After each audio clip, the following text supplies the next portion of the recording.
Oi, resumo de movimento circular uniforme. Antes de mais nada, você tem que ter na cabeça dois conceitos. Se você tem um movimento circular, você vai ter alguma coisa girando, tá? E uma coisa que é muito importante, e aí vai basear no conceito da cinemática que você deve ter visto anteriormente, é que o movimento ocorre quando você muda a posição ao longo do tempo. Aqui a gente precisa redefinir essas duas ideias, espaço e tempo. A gente sabe que o movimento é circular quando ele se repete. Então, vai haver várias vezes o mesmo movimento, ele vai passar pela mesma posição. Se você lembrar da questão do deslocamento, que levava em consideração o ponto inicial e final, se eu pegar o ponto onde começa e onde termina o mesmo ponto, você iria dizer que não teve movimento. Então a gente precisa melhorar um pouquinho a nossa ideia do que é deslocamento e do que é essa repetição. Antes de mais nada, tempo. No movimento circular a gente define período como o tempo necessário para efetuar uma volta completa. Então, se eu saio daqui e volto para cá em 1 segundo, o período é 1 segundo. Se eu saio daqui, dou uma volta e volto para cá em 2 segundos, o período é de 2 segundos. Então, essa é a ideia, período. Tá? Período é simbolizado por um T maiúsculo, tá? E é dado em segundos. Essa é a unidade no sistema internacional. Além do período, o tempo que você leva para dar uma volta completa, veja, o tempo que você leva para efetuar uma volta. Tem que ter bem firme essa ideia.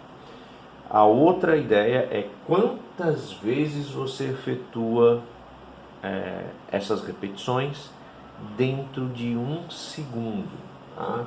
Ou seja, é a frequência, que é medido em hertz.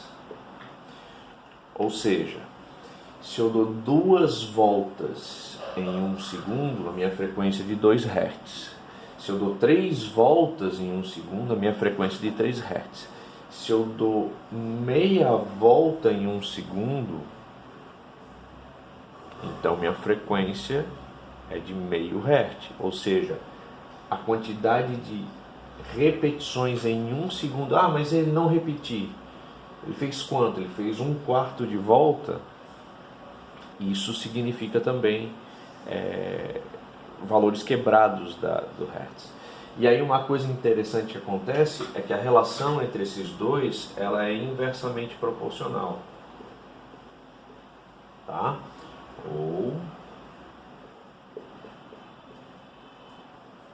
Ou seja, quem tiver uma frequência alta vai ter um período baixo. E quem tiver um período alto vai ter uma frequência baixa. Entendeu? Quem tiver uma frequência baixa vai ter um período alto. Quem tem um período alto vai ter uma frequência baixa. Porque elas são inversamente proporcionais. E aí tem que estar claro isso. Por quê? Porque nós vamos usar o conceito de período e frequência várias vezes. Então essa ideia precisa estar bem firme para você avançar. Então, se você souber diferenciar período e frequência assim,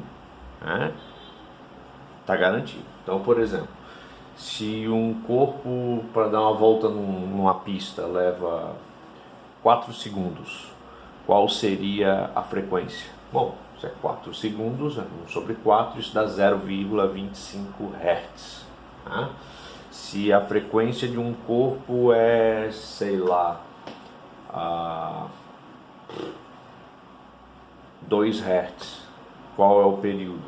Bom, se a frequência de um corpo é 2 Hz, o período é 0,5 segundos. Veja, se ele dá 2 voltas em 1 segundo, ele dá uma volta em meio segundo. Sacou? Ele dá 2 voltas em 1 segundo. Então ele faz uma volta em 0,5 segundos, mais outra volta em mais 0,5 segundos, então ele dá 2 voltas em 1 segundo. Qual é o período? Qual a definição de período?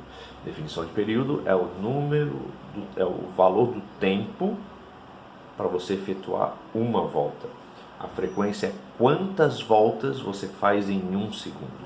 Se você tiver bem isso na cabeça, a gente pode continuar, tá? Então, se você tiver isso bem firme na cabeça, vamos seguir em frente, tá? Valeu!